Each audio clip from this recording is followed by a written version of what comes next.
কিছু না, মোটামুটি দেখতে হবে যে এনিমিটা কোন জায়গায় আছে। আর তোমার কাছে যদি শটগানের এমন না থাকে তাহলে শটগানের এমনই এন্ড হইব।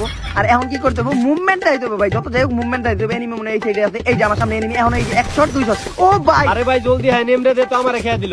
আরে আমার কাছে শটগান থাকতে তুমি চিন্তাই করো, চিন্তা একটু করো আর কি। ভাই নিচে কিন্তু ডিলার আছে। ও ভাই হেডশট ভাই।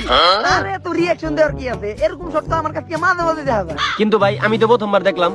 ও, তুমি দেখো নাই, তুমি তো আমার লগে বেশি খেলো নাই, লেগে দেখো নাই। আমি ছাড়া আপনার মতো বটের লগে খেলে বা কেরা। আচ্ছা থাক, কথা কর দরকার নাই, আমি তাড়াতাড়ি কুকিং দিয়ে তোমার রিভাইভ দিতেছি। আরে ভাই এটা কি করলেন ভাই? আমি মরার পরেও দেখা যায় আবার আকাশ থেকে পড়তাছি। এটা কি হইলো ভাই আমার লগে ভাই? এটা কি কোনো জাদু নাকি? আরে কি এর দাদু, আমি তো তোমার রিভাইভ দিছি, এমন একটা ভাবতো তো জীবনে মনে হয় কোনো এটা দেখাই নাই। ঠিকই তো, আমি তো কোনো সময় দেখি নাই। আমি মরার পর আপনি কোনো সময় আমার রিভাইভ দিতে পারছেন নাকি? আচ্ছা যাই হোক, বিলাই এনে না কই। আচ্ছা তোমার M18 দিছি, এখন ভালোভাবে M18 চালানো শিখানো যাবে। তো গাইস, সম্পূর্ণ ম্যাচ কিন্তু আমরা রাশ